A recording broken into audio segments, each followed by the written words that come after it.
Maybe now he'll get lucky. The lone wolf. You know, there was a time once when we almost had it made. Just the two of us.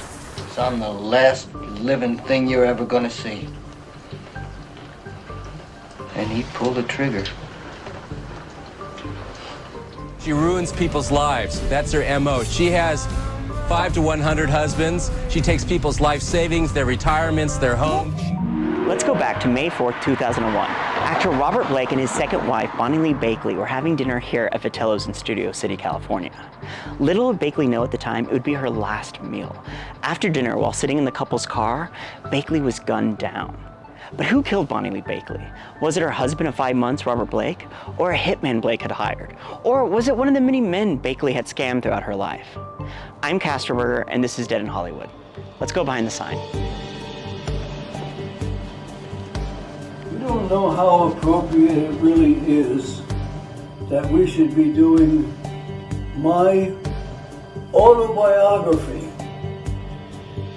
The man who started when he was 2 years old, who was a movie star by the time he was 8, and has worked all of his life, and is now telling his story 5 feet away from the commode. Like his close friend Natalie Wood, Robert Blake was one of those rare child actors who successfully transitioned to adult roles. Natalie Wood was my closest and dearest little sister all my life. But Natalie Wood, that Natalie Wood, you knew her, you never were intimate with her, you were friends, and you really... No, we were brother and sister. If anybody ever heard Natalie Wood, I'd eat their head.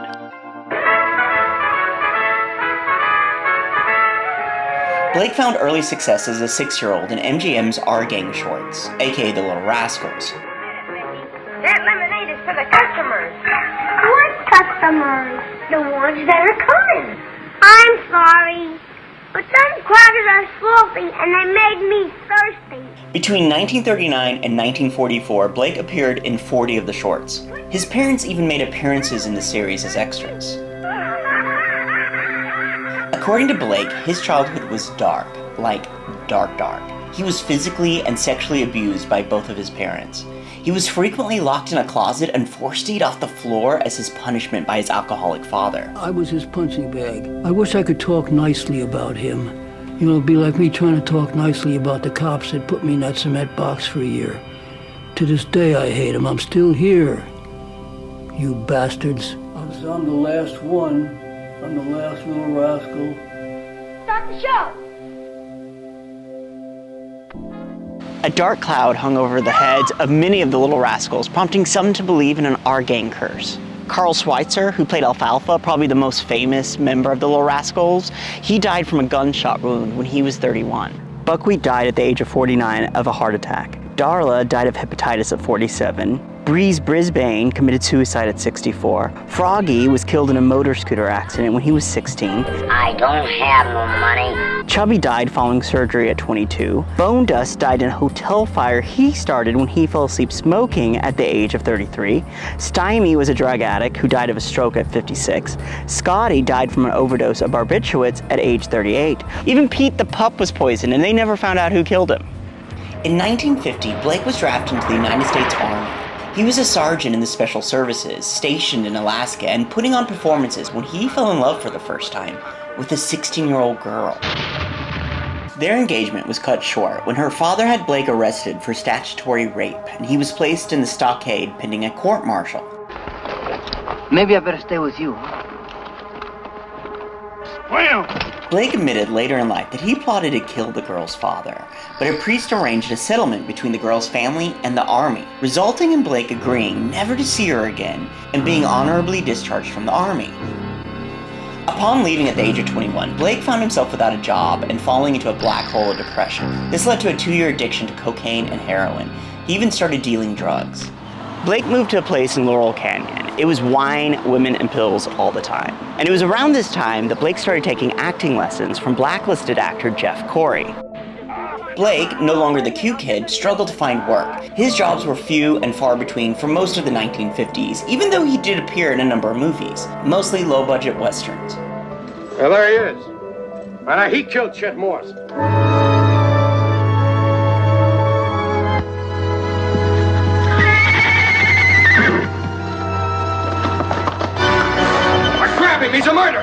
When I came out of the Army, and I was falling off horses for a living, and Roy gave me my first job in his series where I started acting again.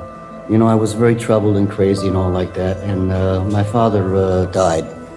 He took himself out, and boy, I wanted to go out and get drunk and take dope and hurt somebody. Great news. But he began to book better parts in bigger movies. He got another big break when he starred in the Oscar-nominated 1967 film adaptation of Truman Capote's seminal true crime tome, In Cold Blood. We hit the Cortez jackpot. Blake was lauded for his portrayal of Perry Smith, who, with his partner Dick Hickok, senselessly slaughtered a couple and their 2 children in their Kansas home in 1959. Truman Capote's In Cold Blood is one of the best-selling true crime books of all time, and he's buried right here in Pierce Brothers Cemetery in Westwood, alongside the likes of the iconic Marilyn Monroe. The little girl from Poltergeist, Heather O'Rourke, is buried one over from his grave, as well as her on-screen sister, Dominique Dunn, who was strangled to death by her ex-boyfriend in the driveway of our home. You have the Playboy playmate, Dorothy Stratton, whose ex-husband killed her just a few miles from here. And don't forget Blake's good friend Natalie Wood, who's buried here. There's something so peaceful and special about the cemetery, even though it's surrounded by high-rises. There's just so much history here. Like the chapel behind me is where Marilyn Monroe's funeral took place. Crowds of the curious are held back at a respectful distance from the private funeral that Joe DiMaggio and others arranged for Marilyn Monroe. After services in the chapel of Westwood Memorial Cemetery, in which eulogies and passages from the scripture were read, the casket is placed in the hearse to be taken to a crypt on the nearby corridor of memories. Final prayers are offered at the crypt. DiMaggio is strongly affected as he and the other handful of mourners depart and leave the earthly remains of Marilyn Monroe to the ultimate loneliness. Hello, my name is Bonnie. I'd like to tell you my story. I'm chasing a celebrity. God only knows what he means to me. Don't know where I'll ever be. There's no future in it, don't you see? When I see him on a TV show, Bonny Lee Bakley may have been Blake's second wife, but he was her 10th husband. Bakley wanted to avoid the trappings of a routine life, and boy did she. At 13, while staying at a nudist colony, she discovered that she could use her beauty to her advantage. And unfortunately, this discovery would lead to her downfall. Born in Morristown, New Jersey, Bakley dropped out of high school at age 16 and moved to New York City to pursue a career in modeling and acting at the Barbizon School of Modeling. In the early 1980s, Bakley began a mail-order business where she placed Lonely Hearts ads in the back of magazines, requesting the services of a male companion. Bakley was an entrepreneur in the world of pornography pre-internet days. She had mailbox drop sites all over the country. Bakley sent men explicit photos and letters in order to draw them in. It was a sophisticated system that brought her, get this, $300,000 a year. She invested in real estate in and around Nashville and Los Angeles. Bakley was no dumb blonde, but due to the nature of her mail order business and other dealings, she was arrested several times. In 1998, she was arrested in Little Rock, Arkansas for possessing 5 driver's licenses and 7 social security cards with different names on them. She used the IDs to open the P.O. boxes in order to run her Lonely Hearts scam. Bakley scammed hundreds of men throughout her lifetime, but she also met up with many of them, and she even married a few. After Bakley's murder, detectives combed through the thousands of letters she had saved from the countless men she had scammed, and not one of those letters was threatening in any way whatsoever. This is Bonnie's address book. Addresses of people Bonnie would soon begin hunting down. Warren Beatty, Robert De Niro. Bakley's friends and family described her as celebrity obsessed. Bakley once said, being around celebrities, it makes you feel better than other people. Bakley had a real devotion to becoming famous by association. It was a real driving force early on in her life. In 1990, Bakley pursued singer Jerry Lee Lewis. She eventually met Lewis and became close friends with the singer's sister. In 1993, Bakley claimed that she was pregnant with Lewis's child, but DNA tests would prove otherwise. Years earlier, Bakley was inspired to marry her cousin after Lewis married his 13-year-old cousin. Goodness gracious, great balls of fire. She next pursued Frankie Valli, who Bakley felt a strong psychic bond with as a teenager. She then stalked Dean Martin, who had everything she had been looking for in a man: money, celebrity, and an insatiable sex drive. Can you imagine what it's like for Santa Claus? Bakley was sure she could deuce Martin into dropping his trousers, but instead he dropped dead that Christmas. Bakley then fixated on Christian Brando, the eldest son of Academy Award-winning actor Marlon Brando. Brando had become a media fixture when he was tried for the murder of his half-sister's boyfriend, Dag Jolet. Brando eventually pleaded guilty to the lesser charge of voluntary manslaughter and was sentenced to 10 years in prison. Bakley began writing Brando and sending him explicit photos while he was in prison. After his release, Brando and Bakley began a romantic relationship. In 1999, Bakley discovered she was pregnant and initially thought that Brando was the child's father. In June 2000, she gave birth to her fourth child, a daughter she named Christian Shannon Brando. But the baby wasn't Brando's. What the you think you're doing? It's bull, man. What is going on? But you're lucky somebody ain't out there to pull a bullet in your head. And you get me all charged up thinking I got a baby and this, that, and the other thing. So what's this bull about the kid? What do you mean? It's not my kid. You're gonna game me, Robert Blake? You're gonna game him? Blake hadn't been working much when he met Bakley at a Burbank jazz club. Don't go to bed with no price on your head. No, no. Don't do it. Don't do it. In 1975, Blake had yet another comeback when he was cast as Tony Barretta in the popular television series Barretta. And the winner is Robert Blake Barretta. Blake won an Emmy for playing the cockatoo-loving, streetwise, plainclothes detective. Let the good times roll. Say goodbye. Say goodbye. Hello. He continued acting through the 80s and 90s, mostly in TV. Heavenly Father, let us go among them. I wrote it, I produced it, I directed it, and it was about a priest. And I thought I was doing God's work. It was just, I was crazy. And I had a nervous breakdown on camera, and I walked off the set. Robert Blake. Robert Blake. Mr. Robert Blake. At the time, he was probably best known for his appearances on The Tonight Show. There was nobody around to stop me. There wasn't nobody could have stopped me anyway. You killed him. I was going to. I knew I wasn't going to hit him because I was looking at his throat. And I was thinking, wouldn't it be nice if I had his Adam's apple in my hand? I said, say, Jim, you can't talk no more. Hi. And then there was this famous appearance. Have you met Mr. Wells before? Mr. Wells, you make Wimpy look skimpy. Well, you see, I'm fat and you're ugly, but I can tell you.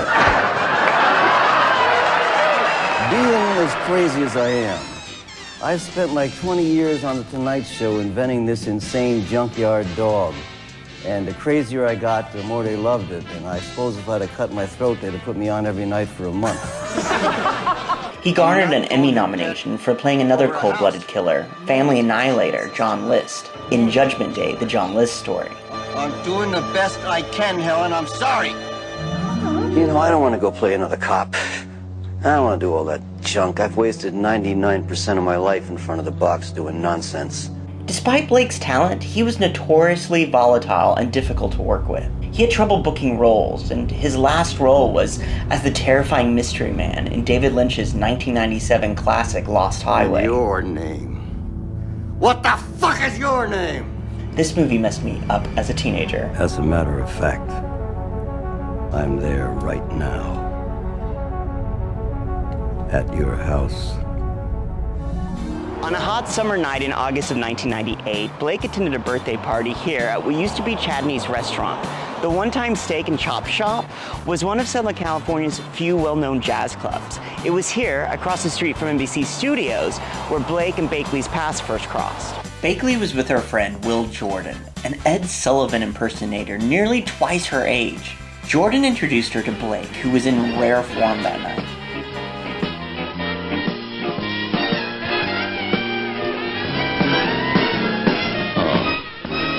Heavenly Father, when I took my vows, you promised me this feeling would go away. Well, it ain't.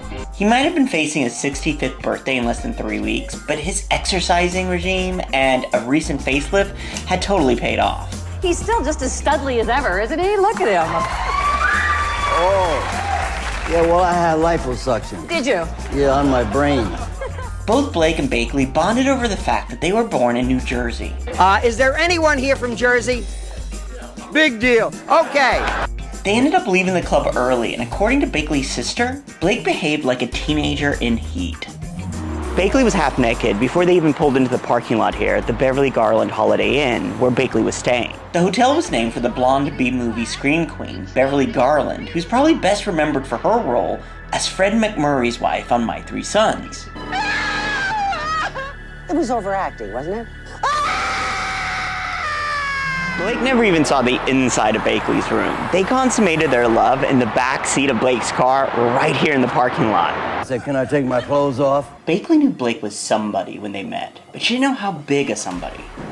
Now please do both of us a favor and get out of this town. After she bedded Blake a few more times, Bakley ran an asset check on the actor. Blake was loaded with an $8 million portfolio, enough for Bakley to overlook Blake's weird and erratic behavior. We were really But sad. nothing stops the money. Bakley was also sleeping with Christian Brando. She confided to friends that Brando had paranoid delusions half the time. So when she started dating Blake, her friends were relieved. They thought Blake to be the safer bet. I mean, Christian had already killed somebody. For the first time in all of her years of celebrity stalking, Bakley had two celebrities to choose from. The handsome, hallucinating convicted killer, or the smoldering former TV actor. When she couldn't decide, she moved the selection process along by taking the fertility drug Clomid. She told both men, neither of them liked to use condoms, that the pills were birth control. Bakley informed Blake that she was pregnant in August of 1999, almost a year after they met. Blake demanded Bakley get an abortion, but she wouldn't. If you wanted to cancel your flight and stay here, I would take you to a clinic. I can't do that. You don't understand. Not even for me and for us, and for your life and for your future and all that stuff. Deliberately getting pregnant is wrong. Writing letters to me about that you're going to get an abortion. You promised me. You said, I'll take pills, I'll get an abortion. All I want to do is be with you no matter what happens. What are you saying? That you don't even want me to get in touch with you unless I get an abortion? Is that what you're saying? I swore to me. You promised. You promised. I said, don't worry, Robert, no matter what, I will have an abortion. You never have to worry about me getting pregnant. I'll take the pills, I'll have an abortion. It's okay, relax, enjoy yourself, I care about you. And it was all a lie. Not a little lie. That's a big lie. That's the kind of lie that God looks down and says, hey, wait a minute. Wait a minute. That's a big, awful, mean, vicious lie. He then switched tactics and told her, if you can get this, that he was dying of both prostate and colon cancer, but she wasn't buying it. Like she did with all her phone calls, Bakley recorded her conversations with Blake, which would ultimately be played at the trial. You lied to me, you double-crossed me, you double-dealt me. And that's who you are. That's how you operate.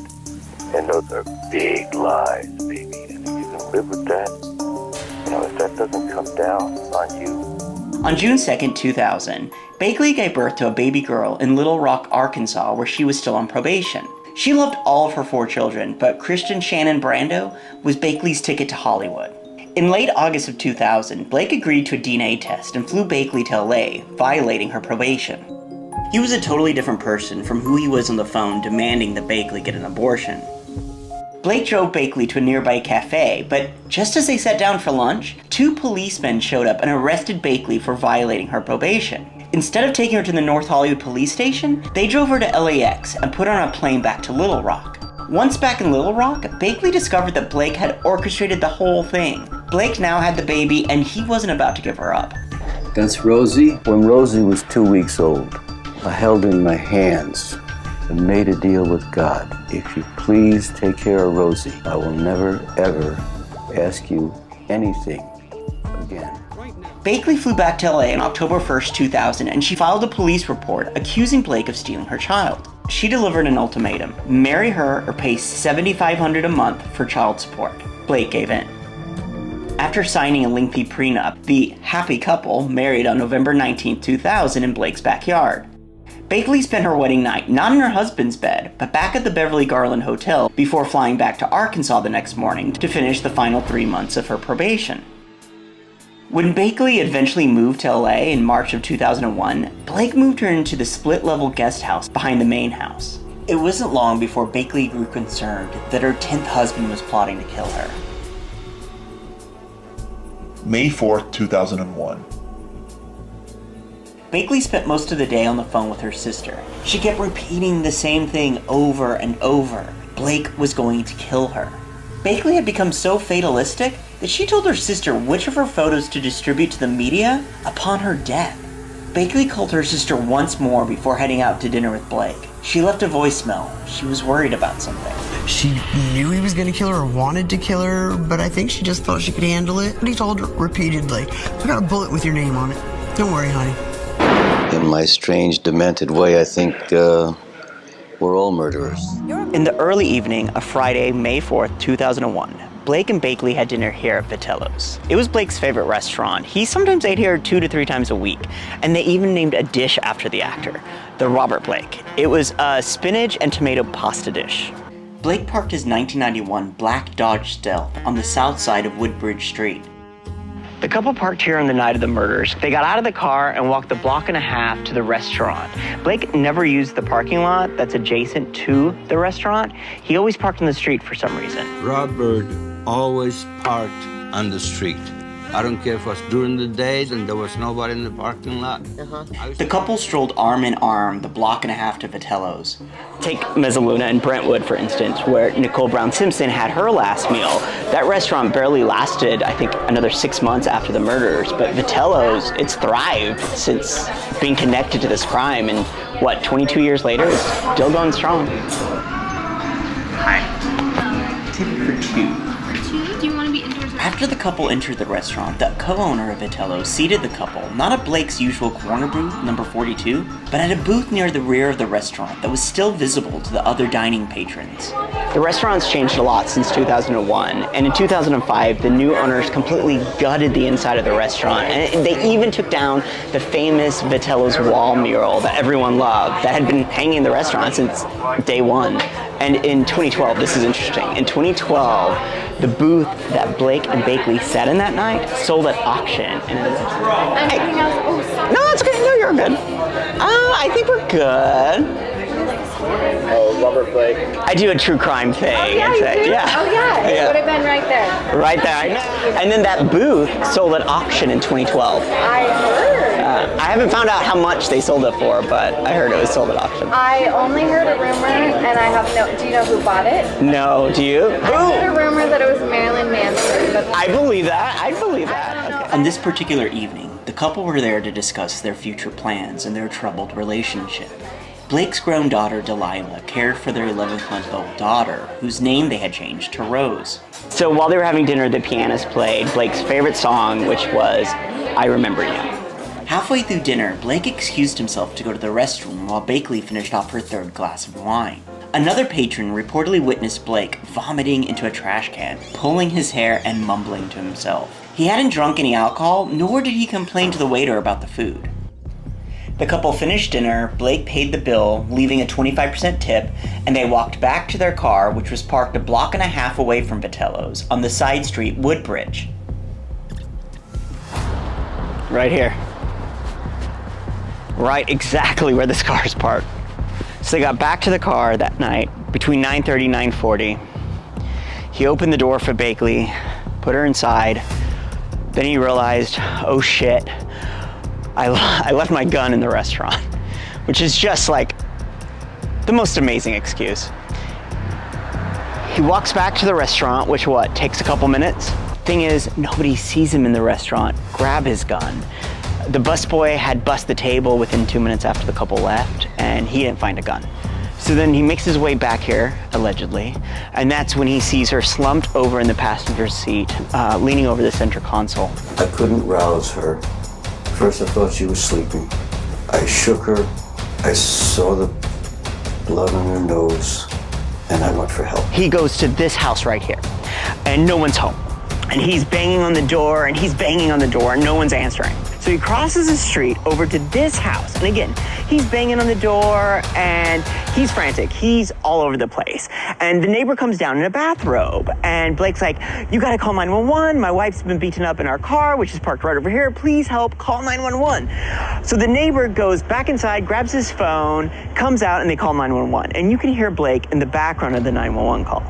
My name is Sean Stanek. So, do you know who the actor Robert Blake is? Yes. He walked up here and He's screaming severely. I know him from the neighborhood here. Okay. She's conscious. Is she conscious, Robert? No. She's not conscious. Is she breathing? Is she breathing? Yeah, they're coming. They're coming. Had a gentleman stood there to report it? It's Robert Blake's wife. Him and Blake run back to the car, which is just right over there. Her head, it's bleeding severely. Get a clean, dry towel, hold pressure on it. Okay. Bleeding while the paramedics are. Okay, where are you at, Robert? Where are you at? The car's right there. Right behind the dumpster? In front of your house or what? Yeah, it's right here, yeah. Okay, where's the people that did this? Okay, go ahead. I'll run over there, okay? Where's Okay. the people that did this? He said he doesn't know. He just found her beat up? Yeah. Blake gets to the car and says, you know what, I'm gonna go back to the restaurant and I'm going to find a doctor or someone. So he runs back to the restaurant. He's like, is there a doctor in the house? And this woman is apparently a nurse, and she's like, I'm a nurse. So she comes back and he stays in the restaurant. And he has 2 full glasses of water at the bar. And when he gets back here, he doesn't come up to the car. He doesn't come up to Bonnie. He stands back and he's freaking out. And then finally the ambulance come, they pull her out, put her in the ambulance. You'll see the famous video, photos and stuff of him sitting right here in front of a big dumpster, because this house wasn't here at the time. It was a vacant lot. It was about to be built. So he's sitting right here on the curb, just on the other side of this tree. She's being loaded into the ambulance. A lot's been made about the residue from the gun in his hands. And there's all these photos you'll see of him literally rubbing his hands in the wet grass and rubbing it on his shirt, rubbing it in his hair. He's sitting there and supposedly, he's crying without tears. And then when one of the police officers, they know Bakley's not gonna make it, but he comes over here and he's consoling Blake and he says, there's a chance she's gonna make it. And allegedly, that's when he really starts freaking out at the thought that she was going to survive. And then they take her off to St. Joseph's, and he ends up getting in the back of a police car. He's not being arrested, but he goes back to the North Hollywood police station where they question him for 5 hours. Bonny Lee Bakley was declared dead on arrival here at St. Joseph's Medical Center in Burbank. The wife of actor Robert Blake was killed Friday as she sat in the couple's car. The victim, Blake's wife of less than a year, Bonny Bakley, was killed by a gunshot wound to the head last Friday night. Actor Robert Blake, star of the 1970s TV series Beretta, finds himself in the middle of a real-life mystery. Back at the crime scene on Woodbridge, detectives noticed that the passenger side window was halfway open. So whoever shot Bakley wouldn't have any blood splatter on him. Police also found 2 bullet casings in the car. Bakley had been shot twice in the head, and it wasn't the gun Blake had on him that night, the one he supposedly left behind at Vitello's. Detectives made the call to remove the dumpster from the scene. They towed it to a secure location and soon discovered the murder weapon, a World War II era Walther pistol made in Germany, a collector's item. The gun was covered in oil and the serial number had been scratched off. Why would the killer leave behind the murder weapon at the crime scene? At the North Hollywood police station, Blake refused to take a lie detector test, saying that he was too exhausted. But what detectives found most intriguing was that Blake didn't ask how his wife was killed or if she was even still alive. And they wondered why he didn't use her cell phone to call 911. Did you ride in the ambulance with your wife to the hospital? No. Why not? I didn't even really know she was gone. Was it your intention to delay getting medical treatment to the car in case Bonnie was alive? That's offensive, sir. And the answer is no. Don't intentionally mean to offend. I'm just asking the questions. It is nonetheless offensive. Police ran a gunshot residue test on the actor. The test came back showing a minuscule amount. At trial, a forensic expert testified that if Blake had pulled the trigger, they would have detected more than 20 times what authorities detected. By the following afternoon, the police had no suspects, no witnesses, no prints, and no motive. They were fearful of another public embarrassment like the O.J. Simpson trial. Blake staged a funeral for Bakley at Forest Lawn, but Bakley's family refused to attend. They believed Blake had murdered their sister. This is the Matahari Ranch, Robert Blake's former home. It'd be almost a year before Blake was arrested. That's why millionaires never get arrested for anything. Millionaires don't commit crimes. Things happen. On April 18, 2002, Blake was handcuffed here at his home in Studio City and led away by police. Let me interrupt you a second, Harlan Charles. Someone, apparently Mr. Blake, handcuffed, has been put into that sheriff's car, police car there. So this is Robert Blake under arrest. Blake was charged with his wife's murder. I'm glad to see you. Hi. I'm okay. On March 13, 2003, after almost a year in jail, Blake was granted bail and placed on house arrest. Is that a Cartier? Your foot can go over there, and the sheriffs won't come and get you. The case had been stuck until a Hollywood stuntman came into the North Hollywood police station and told police One of his scenarios was that she could be snuffed while sitting in the car. We're going to board her. If that doesn't work, we're going to whack her. We're going to whack her? Yes. That was worth $40 million. I would hire somebody to shoot my wife in a car while I was out taking a pee or some bull thing like that. According to prosecutors, Blake asked as many as 5 people to kill his wife. I'm not talking about the kind of contract that sends you to Hollywood. I'm talking about a contract that's going to put you in the river. Let's get the hell out of here. This wasn't the only famous Hollywood murder trial McLarty testified in. He had been the stunt coordinator for 1983's Twilight Zone the movie, in which actor Vic Morrow and 2 child actors were killed when the helicopter used in the film crashed on set and decapitated the actors. McLarty was in the helicopter that crashed. He met the stuntman here at what used to be DePars before heading down the street to 7-Eleven to buy calling cards. Blake called the stuntman dozens of times using the phone card. If you believe the stuntman, this was the most damning piece of evidence against Blake. At some point, the defense even tried to pin it on Brando, but he was out of town on the night of Bakley's death. And why would he kill her? He knew damn well that he had dodged yet another bullet by not marrying her. Sadly, he died of pneumonia in 2008 at the age of 49. On March 16, 2005, to the shock of almost everyone, Blake was found not guilty of murder and not guilty of one of the 2 counts of solicitation of murder. Jury in the above entitled action find the defendant, Robert Blake, not guilty of the crime of first-degree murder of Bonny Lee Bakley. The other count for solicitation to commit murder was dropped after it was revealed that the jury was deadlocked 11-1 in favor of an acquittal. Bakley's 3 children filed a civil suit against Blake, asserting that he was responsible for their mother's death. Like O.J. Simpson, Blake was found liable for the wrongful death of Bonny Lee Bakley and was ordered to pay $30 million. But they're out to get everybody, cook and eat. They're still digging at Princess Diana's bones 10 years after she's gone. Blake maintained his innocence and a low profile after his acquittal, but on July 16, 2012, Blake was interviewed on CNN's Piers Morgan Tonight. It was a car wreck of an interview, and you just couldn't take your eyes off of it. And it's not about my relationship with Bonnie. I'm not trying to drive anything into the ground. Foolish. I'm not trying to drive anything into the ground. I read a book about my life. I didn't write a book about that night, and I didn't write a book about Bonnie. You're just like the cops. Why would I marry her if I was going to kill her? What the matter with you? I didn't say you killed her. You didn't say I didn't. What you think of me, I don't give a You don't know what these people. Shut up for a minute. I don't really care what I think about me. Because you opened that door, Charlie Potato. Hasn't it ruined your life? What? That's another matter, Charlie. Go ahead, Charlie, keep dancing. And there's no question.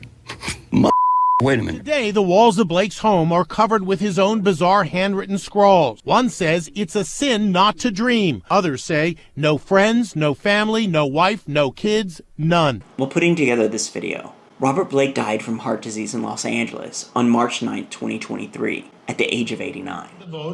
If you think Robert Blake should be part of the in memoriam montage, text "Give me a Blake" to the number on your screen. Blake was left off the televised in memoriam portion of the Oscars.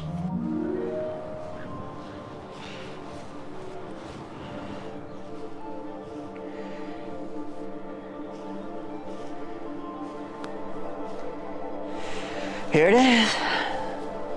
Bonny Lee Bakley, she had stars in her eyes from since she was a kid, and she either wanted to be in the proximity of famous people or be a famous person herself. It's ironic that she's buried here. I mean, she wanted so badly to be a star, and in death, she's buried amongst the stars at Forest Lawn Cemetery in the Hollywood Hills, directly behind the Hollywood sign. The murder of Bonny Lee Bakley remains unsolved to this day. This is Dead in Hollywood. Thanks for watching. Anything you want to say? I think maybe I'd like to apologize.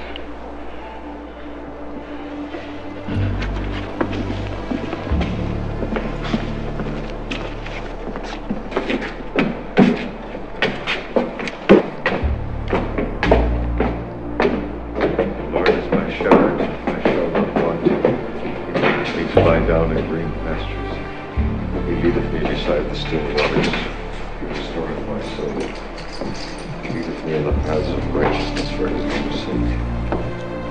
Yea, though I walk through the valley of the shadow of death, I will fear no evil, for thou art with me. Thy rod and thy staff, they comfort me.